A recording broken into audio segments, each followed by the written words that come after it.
Presenting our armed services in a good way as a warrior. Thank you, my brother, for sharing that business information and how we can deal with that stress and making sure that we give respect and honor to the people we work with, particularly the people that work for us. And that's something in leadership, is Leadership 101 is kind of the approach to making sure that if your team is getting that value, that's true leadership. That's how we make a difference in the world of business. Now, I'm a product of Oglala, Lakota. I'm one of those pavement Indians. I grew up in Phoenix, Arizona. So urban Indian is usually what they call it. But I'm so thankful I had the parents that I did that made sure I knew who I was as an Oglala, Lakota. And every time we come back to school when I was a kid, people would be going, we went to Disneyland, SeaWorld, all this stuff. Where'd you go? We went to Pine Ridge. And that was awesome because they go, well, what kind of rides are there? They didn't even know what it was, I go, geez, we got to go bareback horse ride, and we shot 700 prairie dogs, and I got lost in the Badlands, all that stuff back home. But thank you, Ina Washtelo. Thank you, Mom, for making sure that my brother and I know who we are. So I want to identify family. Many of us in Indian country, we introduce ourselves by families. That's a tribal indigenous thing. Our non-Indian brothers and sisters that are contemporary Americans, your ancestors used to do that as well. We generally now introduce ourselves by the work that we do versus who we are as individuals. So that's a common identifier. This is a picture of the 17 tribal leaders that met with President Grant at the White House in 1872. And my grandfather Staver on the right was with Red Cloud negotiating peace with President Grant. Now, as we've mentioned, not all negotiations go well, right? Obviously, we didn't have a good negotiation with President Grant at that time, but that was the outcome. And I'm very proud that I have ancestors that were representing people 7 generations ago, as well as all of us have that responsibility to represent 7 generations ahead. So that's how I was trained as a Lakota. This is who I'm named after. Toshunpa Akawachakte, kills on horseback. My brother is Pujuta Wachasha, which is medicine man, and he's actually a medical doctor, teaching and running medical things. I took the warrior side, so thank goodness for football, so I could hit people and not get in trouble. So again, Washte, grandfather. So thank you for being there. Now the true leader of our family was Ncaied, grandma. So here you see her with a ceremonial horse. It's with the regalia, the infant that she's holding. Unfortunately, that infant perished, didn't make it. That was common. It still is, unfortunately, today with many of our communities. So that's Ncaied May Staver Featherman. What is your dream? Are you still dreaming? Yeah. I hope so. Never stop dreaming, because you never know what can be the outcome of that dream if you take action, right? What is your passion, right? What do you want to do? What kind of footprints do you want to leave for future generations? So how can we do this? Mine was athletics, education, Hollywood, being a native advocate, and now, after my 3 heart attacks and heart surgery, I want to be an elder. I'm an elder in training. I might be an elder already and didn't get the memo. I like to call this gray knowledge highlights. So again, with these dreams, I was able to pursue my dreams again with having that family structure and that grounding in who I was. I knew who I was early as an urban Indian, dealing with non-Indian environment, right? So that's a unique element. I teach this a lot, and I utilize 7 Habits of Highly Effective People. Anyone heard of that book, that training? I Indianized it for my curriculum. I Indianized everything. But again, this is great. I was doing a class for the Alaskans, so this was very appropriate with the iceberg. But all that success, what people see as success, is the smallest part, because of all of that under the water that we all have to do in order to succeed, right? So you don't see all of that persistence and those failures that we all had. Believe me, in professional athletics, do we win every play? No. In fact, we lose a lot. But do we learn from that loss? If I give up a sack, I'm Joe Montana, I'm on fire, right? So again, I need to be able to learn from those elements and have that dedication and persistence and good habits and get through those disappointments. Because ultimately, I was, NFL usually stands for not for long. But in my case, it was not for this Lakota. Hey. So I got a few years in and a few game checks, but it was cool to be able to pursue my dream and have that experience. But what people see, they don't see what's underneath. So all of that hard work, that dedication, what you need to do in order to get that element above what? And what do you want to be? What do you want to show in terms of that process? Athletics, Rose Bowl was a bonus. So I got to finish my college career at the Rose Bowl and then went on to professional athletics. There's my picture in Sports Illustrated. They did an article on me called Urban Indian. And I wanted to look good and, single young man, I want to look nice. The typical mean looking Indian, right? So there's my picture in Sports Illustrated when they did that article for Urban Indians, when long hair was an issue back then. Now you see long hair is everywhere, right? So I like to say I blaze the trail. But again, I got talked to a lot by, the Bengals out, and most of the teams go, that's dangerous to have long hair. I go, don't worry, coach, if anyone pulls my hair, I'll destroy whoever does it. So there'll be one player short. So again, that was an aspect of being around a lot of type A personalities in professional athletics. So that humility, that part of that we need to know with those core values as Lakota. Sometimes I had to step out of that Lakota box to be appropriate in an NFL football team, right? And other corporate America situations that I've been in.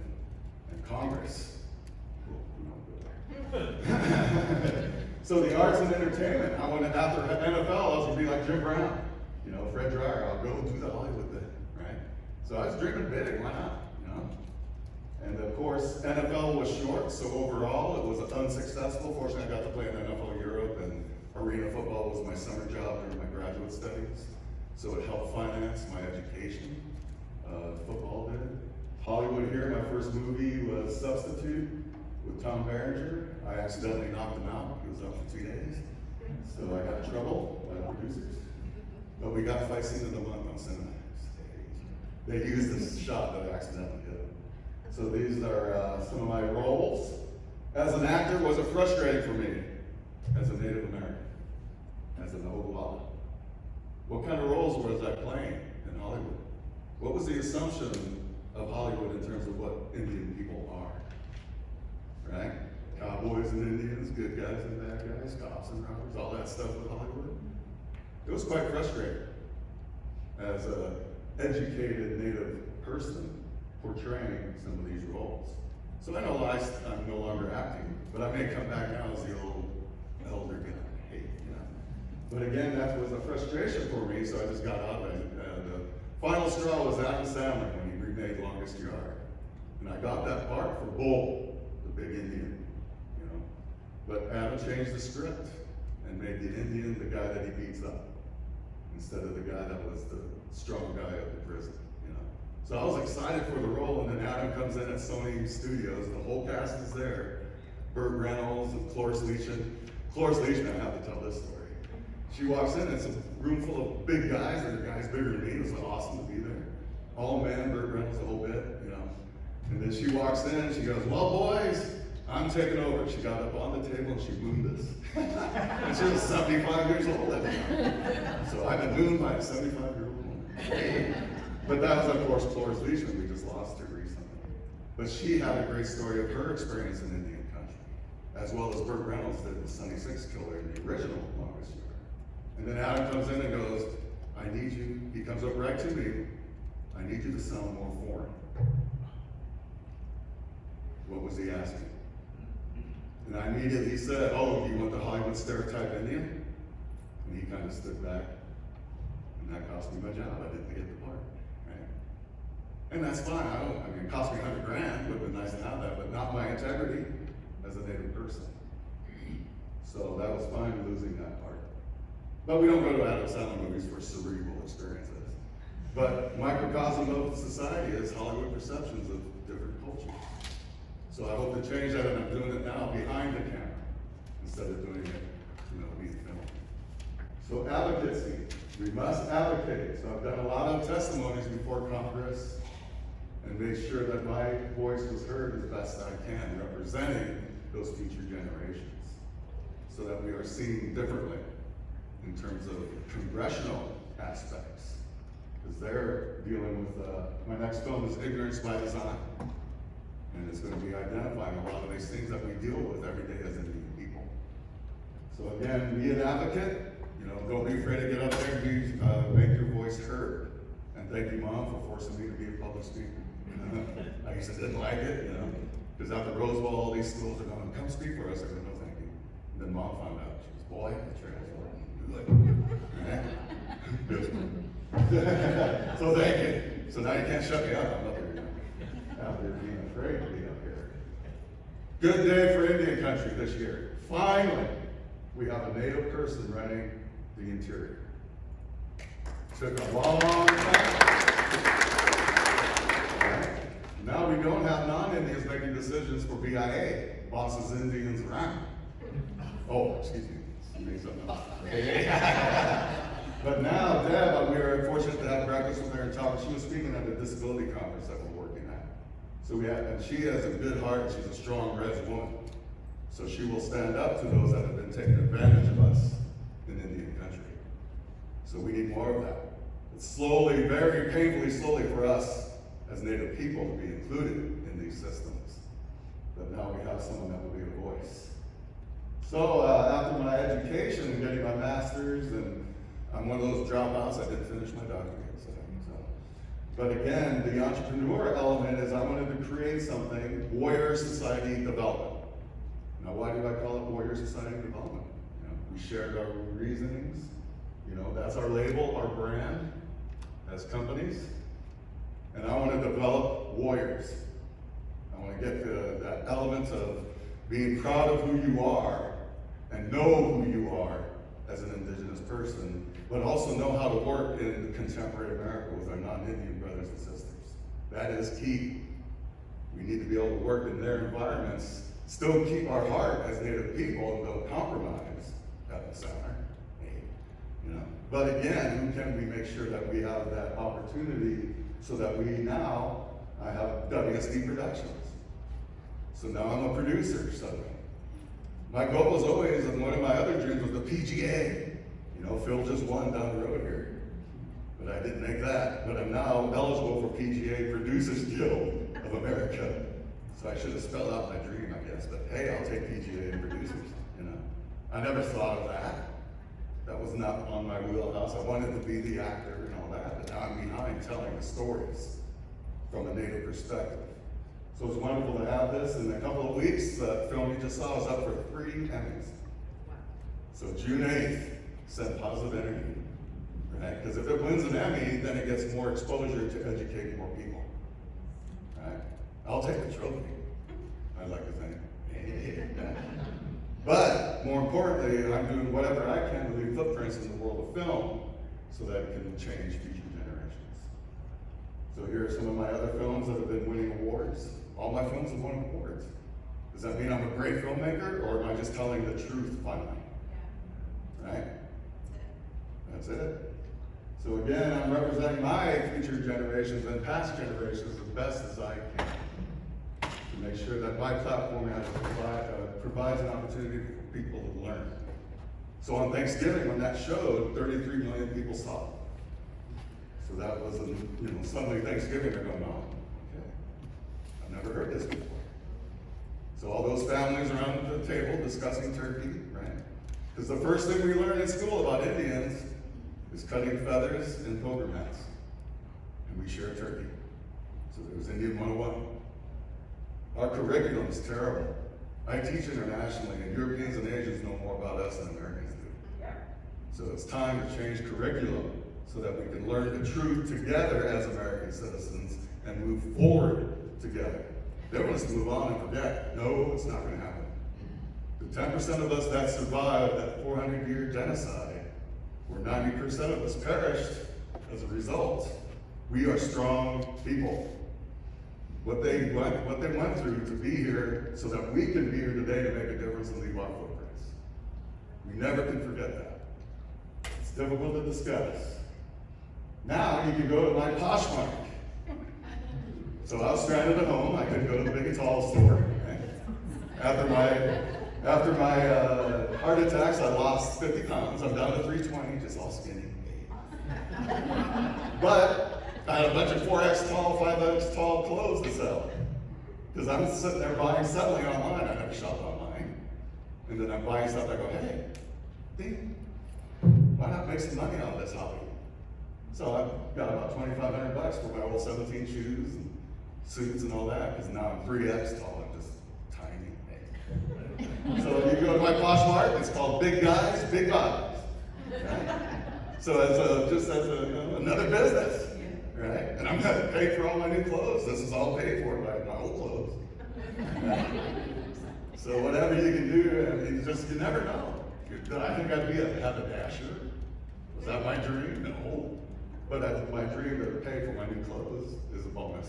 Right? So I was going, man, all these clothes I get more. Now you can buy them. Hey.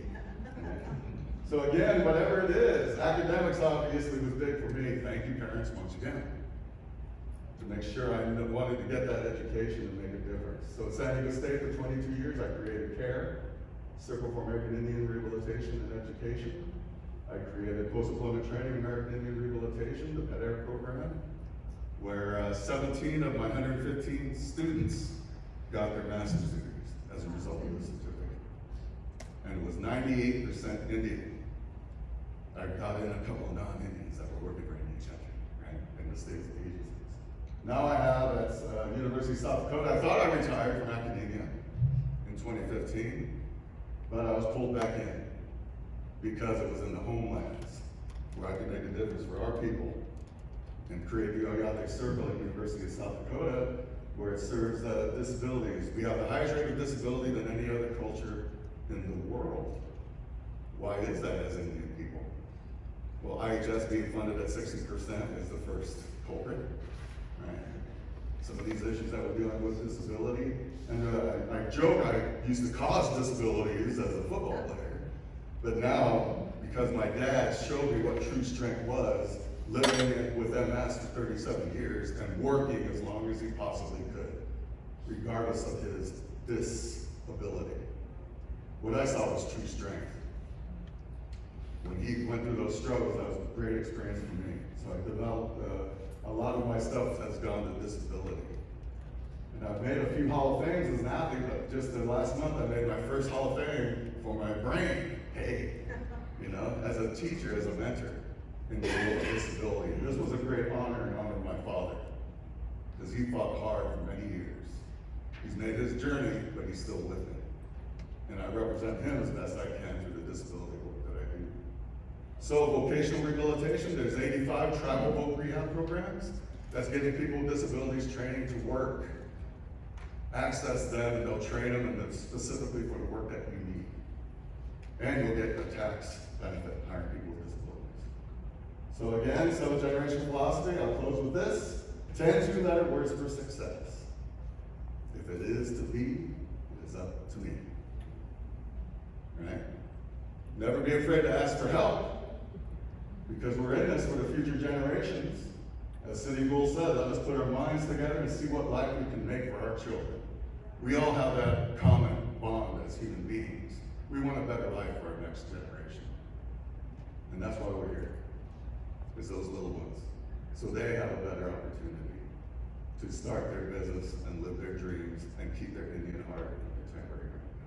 That's my dream, and those are the footprints I'm trying to leave. Allow me to watch table. Thank you so much for this opportunity to share with you.